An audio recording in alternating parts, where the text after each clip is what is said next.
Hello students, today we will do chapter number 3 how the state government works। तो इस chapter को हम शुरू करेंगे एक स्टोरी पिक्चर से। तो आपके स्क्रीन पे देखिए एक स्टोरी पिक्चर आ रहा है, ये आपके बुक में दिया हुआ है पेज नंबर 24 और 25 में। तो इस स्टोरी पिक्चर को अगर आप पढ़ोगे तो यहाँ पे दो लड़कियां हैं जो एक दूसरे के साथ एक न्यूज़ आइटम को डिस्कस कर रही हैं। ये न्यूज़ आइटम है कि उनका जो डिस्ट्रिक्ट है दैट इज पातालपुरम, वहाँ पे लास्ट कुछ एक दिनों से वाटर सप्लाई की शॉर्टेज है और उस वजह से बहुत सारी डिजीजेस लाइक डायरिया फैली हुई है जिससे बहुत सारे लोगों की जान जा चुकी है। तो ये लोग खुद में बहुत चिंतित हैं कि क्या पता शायद ये रोग हमको हो जाए। तो उनकी मम्मी ने उनको मना किया है कि बाहर जाके कोई भी ऐसा खाना जिसमें पानी पड़ता हो, से फॉर एग्जांपल आइसक्रीम वगैरह को अवॉइड करने के लिए। ऑब्वियसली क्योंकि अगर किसी जगह पे पानी की शॉर्टेज है तो वहाँ पे आइसक्रीम अगर बन रहा है तो ऑब्वियसली वो तो नॉर्मल अच्छे पानी से बनेगा नहीं, गलत पानी से बनेगा, गंदे पानी से बनेगा। तो इससे इस तरह की डिजीजेस स्प्रेड हो सकती हैं। अब ये लोग जब जा रहे थे कहीं पे तो उनको पुलिस ने रोक दिया और उनको बोला कि सामने का जो रोड है वो ब्लॉक है because people have come out और वो लोग घेराव करना चाहते हैं एमएलए के रेसिडेंस को। तो इन लोगों ने सोचा कि एमएलए कौन है। तो ये जब वहाँ पे पहुँचे तो वहाँ पे देखा कि एक इंसान जो है वो बहुत ही चढ़े आवाज़ में एमएलए के अगेंस्ट में बोल रहा था कि एमएलए ने बहुत सारे काम करने थे रिगार्डिंग वाटर सप्लाई, वो किया नहीं। तो इन लोगों ने सोचा कि अरे इस इंसान को तो हमने कहीं देखा है, शायद टीवी पे देखा है, and he is the member of the opposition. तो यहाँ पे इस स्टोरी से हमको बहुत सारे टर्म्स मिलते हैं। एक हमको टर्म मिलता है एमएलए, एक हमको टर्म मिलता है ऑपोजिशन। तो ये सारी चीज़ें हैं क्या? देखिए, हमने different type of government official से for example collector, medical officer, ये सब टर्म्स तो सुने हुए हैं। तो ये जो नए टर्म्स हमारे पास आए हैं तो चलिए इन टर्म्स को देख लेते हैं। तो एमएलए का फुल फॉर्म होता है member of legislative assembly. Now who is this person? तो आप किसी स्टेट पे रहते हो, आपको ऑलरेडी क्लास 6 में ये पता चल चुका है कि गवर्नमेंट जो है इंडिया में 3 लेवल्स पे काम करती है। One is the union government या central government, one is the state government and another one is the local government. तो यहाँ पे हम बात कर रहे हैं स्टेट गवर्नमेंट की। तो स्टेट गवर्नमेंट की अगर हम बात करें तो स्टेट गवर्नमेंट में जो लोग इलेक्टेड होते हैं वो इलेक्टेड कैसे होते हैं उसका भी हमको प्रोसेस पता है, थ्रू इलेक्शन। तो इलेक्शन जब आपके इलाके में होता है वो इलेक्शन कैसे होता है? तो सबसे पहले इलेक्शन जो करवाती है जो ऑर्गेनाइजेशन गवर्नमेंट की, उसको हम लोग बोलते हैं the election commission of India. Now what this election commission of India does is, आपका जो टोटल स्टेट है उस स्टेट को पार्ट्स में डिवाइड करती है। तो इन पार्ट्स को हम बोलते हैं कॉन्स्टिट्यूएंसीज, एंड ये कॉन्स्टिट्यूएंसीज बनती हैं based on the population living in that particular area. तो हर एक कॉन्स्टिट्यूएंसी में अब इलेक्शन कमीशन ऑफ इंडिया जो है वो इलेक्शन करवाती है। अब इलेक्शन में कुछ लोग होंगे जो रिप्रेजेंटेटिव की तरह सामने आएंगे। ये लोग जनरली एक पॉलिटिकल आइडियोलॉजी को बिलीव करते हैं, एक पॉलिटिकल आइडिया को बिलीव करते हैं और बिलोंग करते हैं किसी एक पॉलिटिकल पार्टी से। तो जब एक इलेक्शन किसी एक कॉन्स्टिट्यूएंसी में ऑर्गेनाइज हो रहा है तो आपको वहां पे मिल जाएगा कि बहुत सारे representative each belonging to different political parties are coming forward और वो बोलते हैं कि हमको वोट दीजिए। साथ में ऐसा नहीं है कि हर समय जो रिप्रेजेंटेटिव होगा वो किसी पॉलिटिकल पार्टी का ही होगा। कोई पर्सन ऐसा भी आ सकता है जो किसी भी पॉलिटिकल पार्टी को बिलोंग नहीं करता, उसको हम लोग बोलते हैं इंडिपेंडेंट कैंडिडेट। तो जब ये लोग इलेक्शन में खड़े होते हैं और लोग जब इलेक्शन में इनको वोट करते हैं तो ऑब्वियसली इन सभी लोगों में से किसी एक इंसान को सबसे हाईएस्ट वोटिंग मिलेगी। तो जिसको सबसे हाईएस्ट वोटिंग मिलती है वो उस कॉन्स्टिट्यूएंसी से एज अ विनर डिक्लेयर कर दिया जाता है। जैसे मैंने आपको शुरुआत में ही बताया कि एक स्टेट में बहुत सारी कॉन्स्टिट्यूएंसीज हो सकती हैं। अब हर एक कॉन्स्टिट्यूएंसी से कोई एक विनर होगा। अब ये जो विनर होंगे ये आमतौर पर किसी न किसी पॉलिटिकल पार्टी को बिलोंग कर रहे होंगे। तो एक स्टेट में जितने कॉन्स्टिट्यूएंसीज हैं उस स्टेट की उतनी कैपेसिटी होती है ऑफ एमएलएज। तो जिस स्टेट में इलेक्शन कंडक्ट हुआ उस स्टेट में जितने भी कॉन्स्टिट्यूएंसीज होंगी उतने सारे लोग वहां से इलेक्ट होके आने वाले हैं। तो जिस पॉलिटिकल पार्टी को हाफ से ज़्यादा सीट्स मिलती हैं उस पॉलिटिकल पार्टी को हम विनर की तरह डिक्लेयर कर देते हैं और इस पॉलिटिकल पार्टी को कहा जाता है ruling party. And ruling party के अलावा जितनी भी पॉलिटिकल पार्टीज उस स्टेट में होती हैं उनको हम लोग बोलते हैं ऑपोजिशन। जितने भी लोग कॉन्स्टिट्यूएंसी से इलेक्ट होके आए इन लोगों को बोला जाता है मेंबर्स ऑफ लेजिस्लेटिव असेंबली या फिर एमएलए। तो ऑब्वियसली एमएलएज जो एक पर्टिकुलर इलेक्शन से निकल के आएंगे वो डिफरेंट पॉलिटिकल पार्टीज को बिलोंग करेंगे। मैक्सिमम एमएलएज बिलोंग करेंगे टू द रूलिंग पार्टी और ऑब्वियसली कम एमएलएज बिलोंग करेंगे टू द ऑपोजिशन। तो जितने भी एमएलए इलेक्ट होके आए इन सभियों को एक हाउस में या फिर एक पर्टिकुलर प्लेस में अरेंज किया जाता है या एक पर्टिकुलर प्लेस में उनको बिठाया जाता है और उस बिल्डिंग को हम लोग बोलते हैं the legislative assembly of the state. Ruling party क्या करती है कि उनके जितने भी एमएलएज हैं उन एमएलएज में से किसी एक को वे खुद सिलेक्ट कर लेती हैं और उनको बोला जाता है द चीफ मिनिस्टर। यानी कि चीफ मिनिस्टर जो है वो जितने भी एमएलएज हैं उनके द्वारा सिलेक्टेड एक हेड है। चीफ मिनिस्टर फॉर्म करता है government with the permission from the governor of that particular state. और एक बार जब चीफ मिनिस्टर अपना गवर्नमेंट फॉर्म कर लेता है तो चीफ मिनिस्टर क्या करता है कि जितने भी इलेक्टेड एमएलएज हैं उनमें से कुछ एक एमएलएज को इम्पॉर्टेंट कुछ ऑफिसेज देखने के लिए वो दे देता है और इन तरह के एमएलएज को जिनको इम्पॉर्टेंट ऑफिसेज देखने के लिए दी गई हैं उनको बोला जाता है मिनिस्टर्स। यानी कि मिनिस्टर्स जो हैं वो दो रोल प्ले करते हैं। एक है ऑब्वियसली वो जिस ऑफिस के इंचार्ज हैं उस ऑफिस को उनको संभालना है, at the same time they are also the MLAs of that particular state. अब ये जो एमएलएज हैं ये क्या काम करते हैं तो इसको समझने के लिए हमको समझना पड़ेगा the concept in which the legislative assembly works. तो लेजिस्लेटिव असेंबली वो बिल्डिंग है जहां पे सभी एमएलएज चाहे वो रूलिंग पार्टी के हों या फिर ऑपोजिशन के हों इकट्ठा होते हैं and they discuss various problems which the state is facing. और उन डिस्कशन से या फिर उन डिबेट से निकल के आता है तरह तरह के सॉल्यूशंस जिन सॉल्यूशंस को भेज दिया जाता है टू द रिस्पेक्टेड मिनिस्ट्री। उस मिनिस्ट्री से उसको भेज दिया जाता है टुवर्ड्स द चीफ मिनिस्टर और chief minister finally with help of all the ministers and with help of all the ruling party MLAs finally makes the laws and decisions of that particular state. Patalpuram में जो situation है इस situation के ऊपर एक complete debate दी हुई है page number 28 और 29 में। यहाँ पे अगर आप देखोगे तो एमएलए 1 जो है वो जिस कॉन्स्टिट्यूएंसी से बिलोंग करता है वहाँ के 15 लोगों की डेथ की बात कर रहा है। वो ये बोल रहा है कि हमारे कंस्टिट्यूंसी में डायरिया फैला हुआ है and the government is not taking enough precaution कि लोगों को डायरिया ना हो। तो he is basically blaming the government. Similarly अगर एमएलए 2 की बात हम करें तो एमएलए 2 अपने एरिया के गवर्नमेंट हॉस्पिटल्स की बात कर रहा है कि the government hospitals are not proper facilities नहीं है जिसकी वजह से लोगों को काफ़ी परेशानी हो रही है। Similarly there is MLA 3 who is talking about a serious water shortage in his area. ये वापस से गवर्नमेंट को दोष दे रहा है कि गवर्नमेंट ने प्रॉपर वाटर सप्लाई का अरेंजमेंट नहीं किया और साथ में जितने भी पॉन्ड्स या वेल्स हैं उनको प्रॉपर्ली क्लीन या डिसइंफेक्ट नहीं किया। ठीक उसी तरह से एमएलए 5 जो है वो बता रहा है कि उसके कॉन्स्टिट्यूएंसी में बहुत ज़्यादा प्रॉब्लम है डॉक्टर्स एंड मेडिकल स्टाफ की। There are very few number of doctors and medical staff in his constituency. साथ में उसको ये भी चिंता सता रही है कि गवर्नमेंट ने जो डिसाइड किया है कि गवर्नमेंट ओआरएस के पैकेट्स डिस्ट्रीब्यूट करेगी ये पैकेट डिस्ट्रीब्यूशन प्रॉपरली होगा कि नहीं। अब ठीक इसका ऑपोजिट आप एमएलए 4 और एमएलए 6 को देख लीजिए। ये दोनों एमएलएज रूलिंग पार्टी के एमएलएज हैं।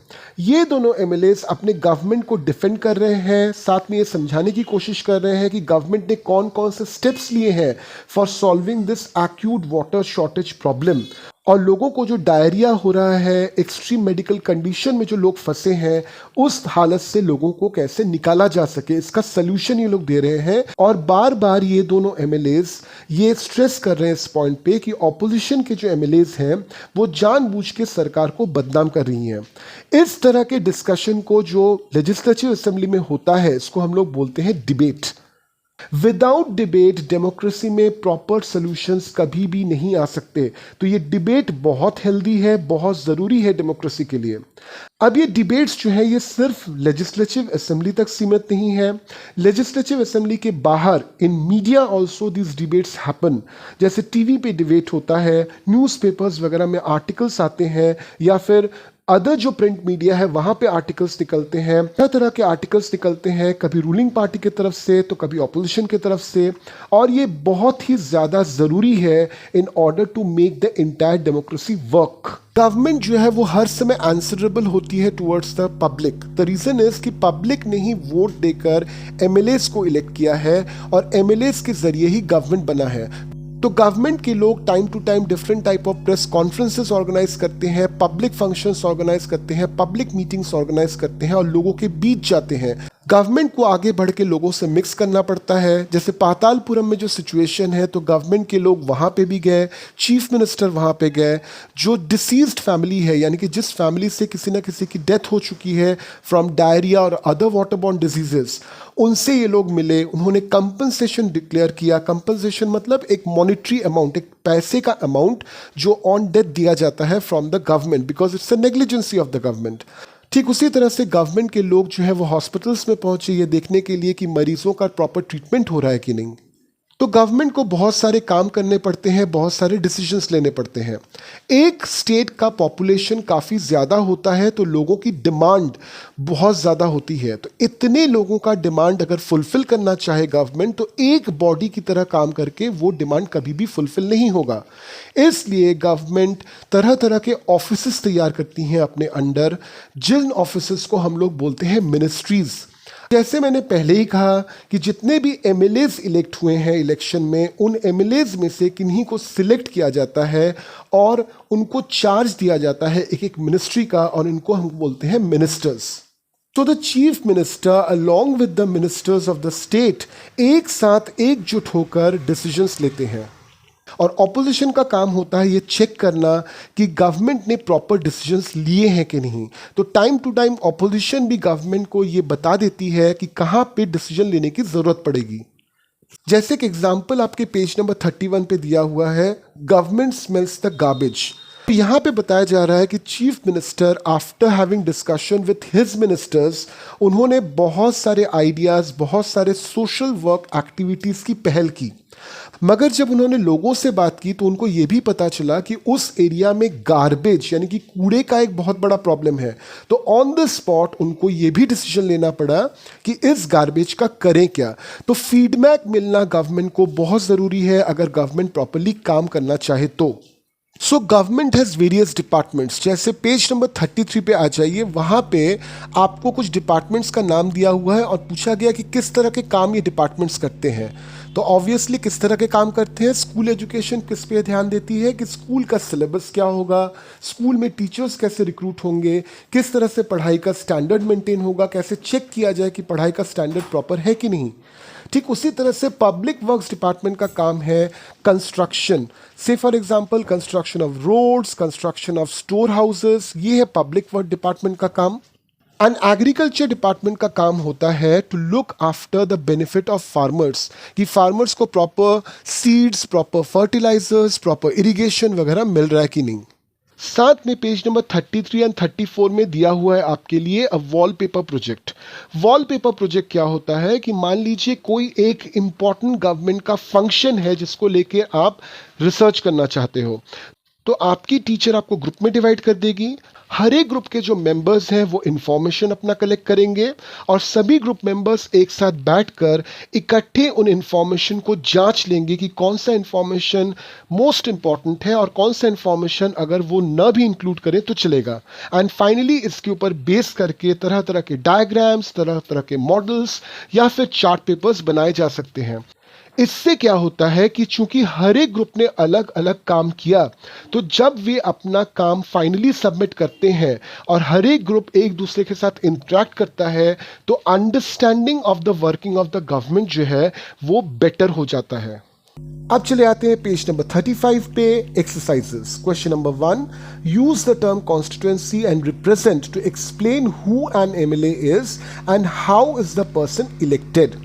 So first of all, a candidate who will represent the idea of a particular political party will stand in an election from a particular constituency.